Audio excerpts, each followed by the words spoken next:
नमस्कार दोस्तों, आज मैं आप लोगों को सुनाने वाला हूँ गणेश और कार्तिकेय के अलावा भगवान शिव पार्वती के बच्चों के बारे में कितना जानते हैं आप। पौराणिक कथाओं की ना जाने कितनी ऐसी अनसुनी बातें हैं जिनसे आप सभी अनजान होंगे। ऐसी ही बातों में से एक है भगवान शिव और पार्वती की संतानों से जुड़े कुछ ऐसे रोचक तथ्य जो अपने से ना जाने कितने ही लोगों से अनसुने होंगे। आमतौर पर जब भी शिव और पार्वती के बच्चों का जिक्र होता है, जहन में दो ही नाम आते हैं, भगवान गणेश और कार्तिकेय। गणेश यानी कि प्रथम पूजनीय गणपति भगवान, और कार्तिकेय जिनकी पूजा दक्षिण भारतीय क्षेत्र में पूरे श्रद्धा भाव से की जाती है। लेकिन क्या आप जानते हैं गणेश और कार्तिकेय के अलावा शिव पार्वती के और भी बच्चे थे जिनसे आप भले ही अनजान क्यों ना हो, लेकिन कोई मायनों में उनकी उपस्थिति उल्लेखनीय है। पौराणिक कथाओं और शिव पुराण के अनुसार भगवान शिव कुल 8 बच्चों के पिता थे। गणेश और कार्तिकेय के बारे में तो आप सभी जानते ही हैं, लेकिन हम उनके और संतानों के बारे में बताने जा रहे हैं। अशोक सुंदरी का जन्म कार्तिकेय के जन्म के बाद हुआ था। गुजरात और उसके आसपास के इलाकों की व्रत कथाओं में अशोक सुंदरी की चर्चा होती आई है और शिव पुराण में भी अशोक सुंदरी का व्याख्यान किया गया है। अशोक सुंदरी का जिक्र पद्म पुराण में भी किया गया है। अशोक सुंदरी को माता पार्वती के अकेलेपन की सहेली बताया जाता है। कथाओं के अनुसार पार्वती जी ने अपना अकेलापन दूर करने के लिए कल्प वृक्ष, जिसे लोगों की इच्छाओं को पूरा करने वाला पेड़ कहा जाता है, से वरदान के रूप में अशोक सुंदरी को प्राप्त किया था। ज्योति, दक्षिण में शिव के साथ ज्योति को भी पूजा जाता है। ज्योति के जन्म से जुड़ी कई कहानियाँ प्रचलित है। पुराणों के अनुसार शिव के तेज से ज्योति का जन्म हुआ था। ज्योति के जन्म को पार्वती से भी जोड़कर देखा जाता है और कहा जाता है कि पार्वती के माथे से निकली एक चिंगारी से ज्योति का जन्म हुआ था। ऐसा माना जाता है कि ज्योति शिव के तेज को भी सह सकती है। खास तौर पर दक्षिण भारत में ज्योति की आज भी पूजा की जाती है और लोग उन्हें देवी स्वरूप मानते हैं।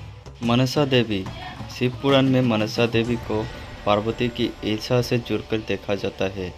मनसा देवी का सबसे प्रसिद्ध मंदिर हरिद्वार में बनाया गया है। ऐसी मान्यता है कि मनसा देवी का जन्म शिव के वीर्य से हुआ था, लेकिन वो पार्वती की बेटी नहीं थी, इसलिए पार्वती जी उनसे ईर्ष्या रखती थी। पौराणिक कथाओं में जिक्र है कि काद्रू, जो कि सर्पों की माँ थी, उन्होंने एक मूर्ति बनाई थी और किसी तरह से शिव का वीर्य उस मूर्ति को छू गया था और उसी से मनसा देवी का जन्म हुआ था। मनसा के बारे में प्रसिद्ध है कि वो सांपों के विष का असर भी बेअसर कर सकती है और मंदिरों में उन्हें सांप के कांटे और छोटी माता जैसी बीमारियों को ठीक करने वाली देवी के रूप में पूजा जाता है। अयप्पा, पौराणिक कथाओं के अनुसार शिव और विष्णु जी की संतान के रूप में अयप्पा का जन्म हुआ था। विष्णु जी ने जब देवताओं को अमृत बांटने के लिए मोहिनी रूप धारण किया था, तब शिव जी और मोहिनी के बेटे के रूप में अयप्पा का जन्म हुआ था। इन्हें केरल और तमिलनाडु में पूजा जाता है। अयप्पा कुछ सबसे बलशाली देवों में से एक है। कहा जाता है कि अयप्पा ने परशुराम से लड़ना सीखा था। जलंधर, शिव जी का एक पुत्र था जिसका नाम था जलंधर। जलंधर को शिव ने ही जन्म दिया, लेकिन बाद में वो शिव का सबसे बड़ा दुश्मन बना। श्री पद्मदेवी भागवत पुराण के अनुसार जलंधर असुर के रूप में शिव का अंश था, लेकिन उसे इसका पता नहीं था।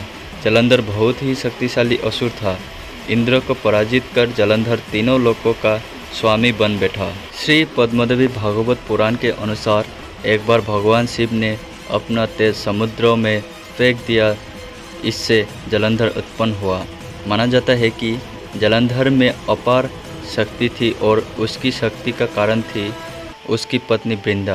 वृंदा के पतिव्रत धर्म के कारण सभी देवी देवता मिलकर भी जलंधर को पराजित नहीं कर पा रहे थे, परंतु जलंधर के अभिमान को नष्ट करने के लिए शिव जी ने उसे मार दिया। सुकेश को भी शिव पुत्र के रूप में जाना जाता है। राक्षसों का प्रतिनिधित्व दोनों लोगों को सौंपा गया, हेती और प्रहेती। ये दोनों भाई थे। ये दोनों भी दैत्यों के प्रतिनिधि मधु और केटव के समान ही बलशाली और पराक्रमी थे। प्रहेती धर्मात्मा था तो हेती को राजपट और राजनीति में ज़्यादा रुचि थी। राक्षसराज हेती ने अपने साम्राज्य विस्तार हेतु काल की पुत्री भया से विवाह किया। भया से उसके विघुतकेश नामक एक पुत्र का जन्म हुआ। विघुतकेश का विवाह सध्या की पुत्री शाल्कंकटा से हुआ। माना जाता है कि शाल्कंकटा भविचारिणी थी। इस कारण जब उसका पुत्र जन्मा तो उसे लावारिस छोड़ दिया गया। विघुतकेश ने भी उस पुत्रों की ये जानकर कोई परवाह नहीं की कि ये ना मालूम किसका पुत्र है। पुराणों के अनुसार भगवान शिव और माँ पार्वती की उस अनाथ बालक पर नज़र पड़ी और उन्होंने उसको सुरक्षा प्रदान की।